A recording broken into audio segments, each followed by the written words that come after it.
Hai, kalian ikutin kasus Ibda Rodisoik nggak? Itu loh seorang polisi yang dipecat secara tidak hormat karena diduga mengungkap mafia BBM di Nusa Tenggara Timur. Loh, gimana sih ada polisi ungkap kejahatan tapi kok malah dipecat? Aneh nggak sih? Kok bisa ya? Bersama saya Nusayada, jurnalis Kompas.com. Jadi, gini ceritanya.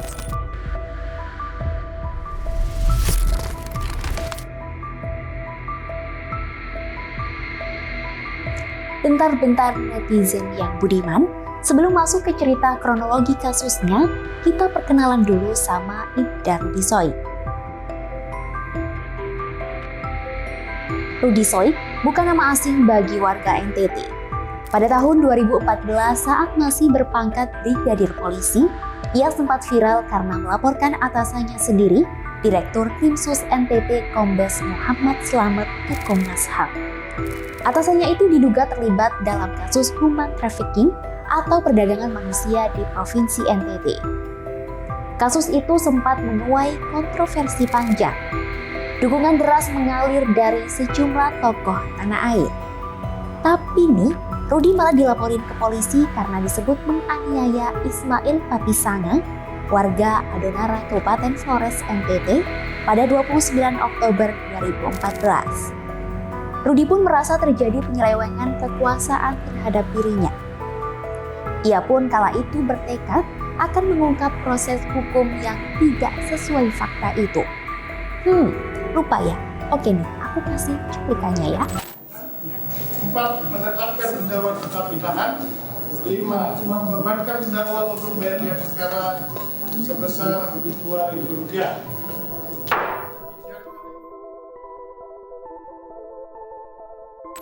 Setelah bebas, Rudi bertugas kembali sebagai anggota polisi di Markas Kepolisian Resor Timor Tengah Selatan. Karirnya sebagai polisi dimulai sejak 2004 dan saat itu ia berdinas di Satuan Intelkam Polres Kupang. Kemudian pada 2007 sampai 2012 berdinas di Satuan Reserse dan Kriminal Polres Kupang Kota.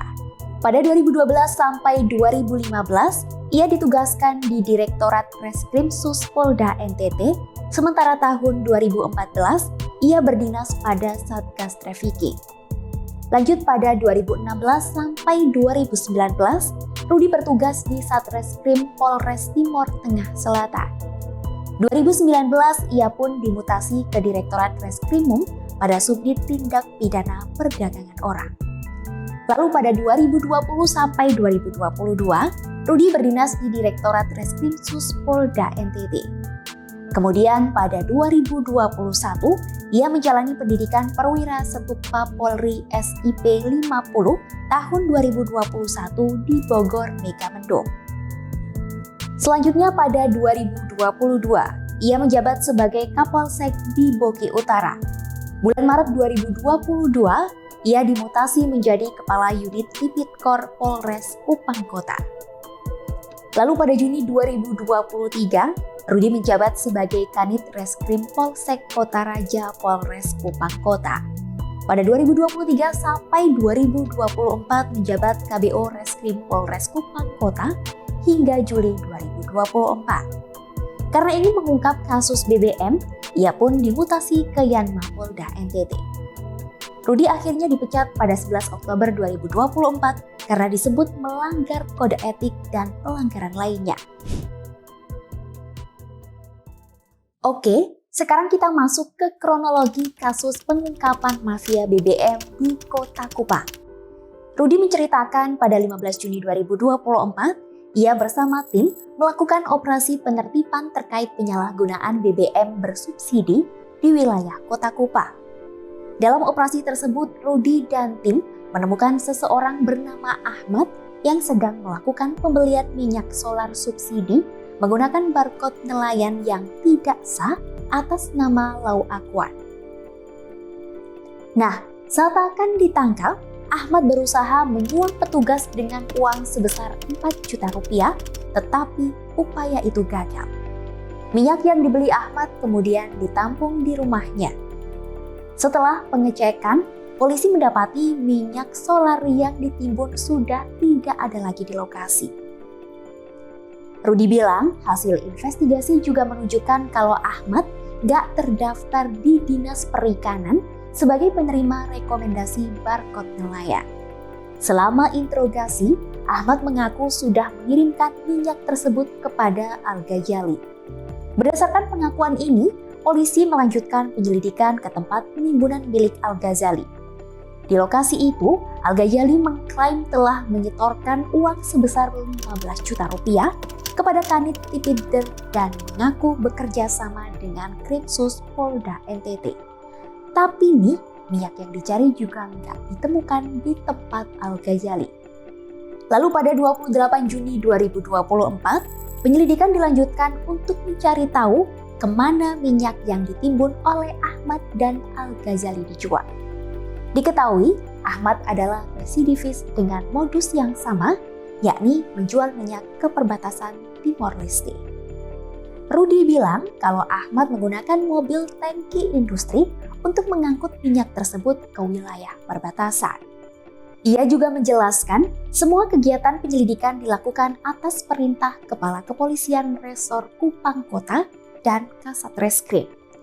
Namun, Rudi terkejut saat dianggap melanggar kode etik yang berujung pada pemecatannya. Jumat 11 Oktober 2024, sidang kode etik pun digelar. Rudi saat itu tidak hadir karena merasa tertekan. Menurutnya, ia tidak diberi kesempatan untuk menjelaskan rangkaian penyelidikan kasus mafia BBM yang berujung pada pemasangan garis polisi. Kepala Bidang Hubungan Masyarakat Polda NTT Kombes Polisi Arya Sandi membenarkan pemecatan Rudi. Alasan pemecatan Rudi adalah pelanggaran kode etik profesi Polri termasuk ketidakprofesionalan dalam penyelidikan dugaan penyalahgunaan BBM. Rudi pun berencana menempuh upaya hukum lainnya dan berharap proses hukum yang dijalaninya dapat memberikan keadilan.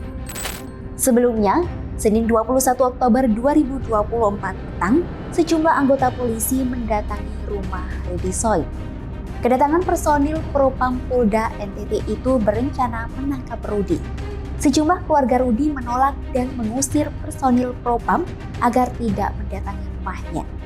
Sementara, Rudi mengaku kesal dengan proses penangkapan tersebut.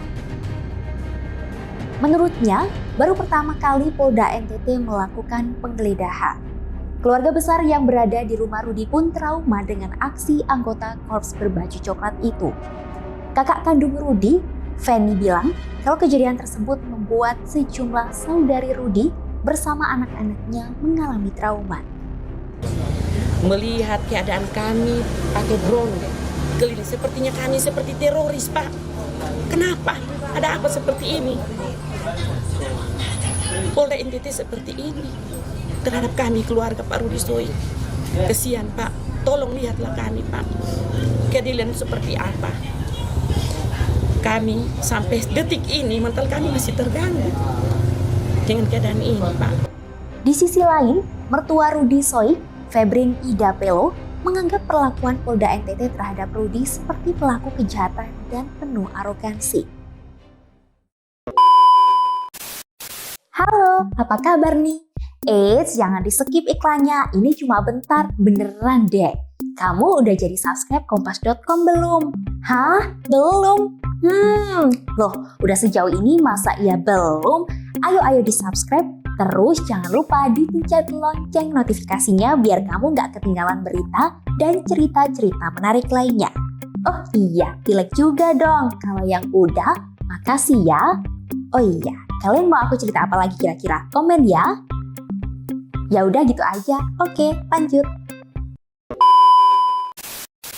Sebelumnya, Polda NTT sempat menegaskan akan menggunakan upaya paksa menangkap Ibda Rudi Soy untuk dipatsus selama 14 hari. Polda NTT mengklaim hal itu sesuai perintah atasan yang berhak menghukum atau ANKO.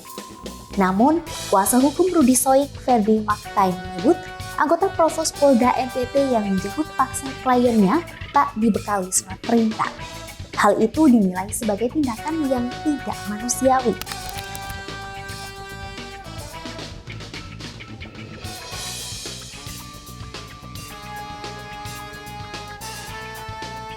Ferdi menjelaskan, alasan penjemputan paksa itu karena Rudi tidak masuk kantor selama 2 hari. Menurutnya, upaya tersebut merupakan akumulasi ketidakpuasan Kapolda NTT Irjen Daniel Tahimonang Silitonga terhadap isu pemasangan garis polisi dan penyelidikan BBM ilegal yang dilakukan Rudi. Ferdi pun menilai penjemputan paksa itu merupakan upaya kriminalisasi dan pembungkaman terhadap Rudi ketika mau membongkar mafia BBM. Rudi Soik bersama Ferdi selaku kuasa hukumnya kemudian melaporkan kasus intimidasi dan pemecatan yang dialaminya ke Komnas HAM Jakarta Jumat 25 Oktober 2024. Keduanya didampingi sejumlah pengacara lainnya saat mendatangi kantor Komnas HAM. Rudi juga meminta Komnas HAM agar berkoordinasi dengan Mabes Polri untuk menghentikan intimidasi yang dialaminya. Selain itu, Ferdi mengatakan bahwa mereka juga melaporkan dugaan mafia BBM yang melibatkan personil Polda NTT. Ferdi menganggap ketidakprofesionalan Polda NTT dalam memecat Rudi terlihat dari proses yang sewenang-wenang. Pihaknya berharap laporan tersebut dapat segera ditindaklanjuti oleh Komnas HAM. Terpisah, kakak kandung Rudi Soik, Feni Soik, meminta keadilan kepada petinggi negeri atas apa yang menimpa sang adik. Feni meminta Presiden Prabowo Subianto dan Kapolri Jenderal Polisi Listio Sigit Prabowo untuk membantu kasus yang tengah menjerat Rudi Soik. Pemecatan terhadap Rudi Soik pun turut membuat Indonesia Police Watch ikut berkomentar. Ketua IPW Sugeng Teguh Santoso menilai Ibda Rudi Soik menjadi target sejumlah pihak untuk disingkirkan dari kepolisian. Menurut Sugeng, Rudi sudah ditarget karena mengusik para anggota kepolisian yang berbuat curang. Gak cuma kali ini saja, Rudi sudah melakukan hal itu sejak bertahun-tahun yang lalu. Sugeng bilang kalau seharusnya Rudi Soik mendapatkan apresiasi karena membongkar praktik penimbunan BBM bersubsidi di Kota Kupang.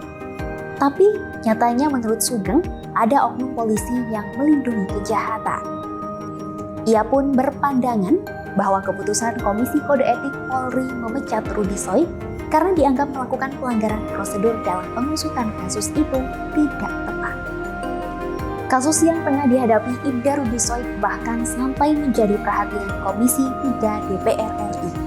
Senin 28 Oktober 2024 kemarin, Komisi 3 DPR bersama Kapolda NTT dan jajaran mengadakan rapat bersama terkait kasus tersebut. Komisi 3 DPR pun minta Kapolda NTT untuk meninjau ulang pemecatan Rudi Soik dengan tetap berpedoman kepada peraturan perundang-undangan yang berlaku.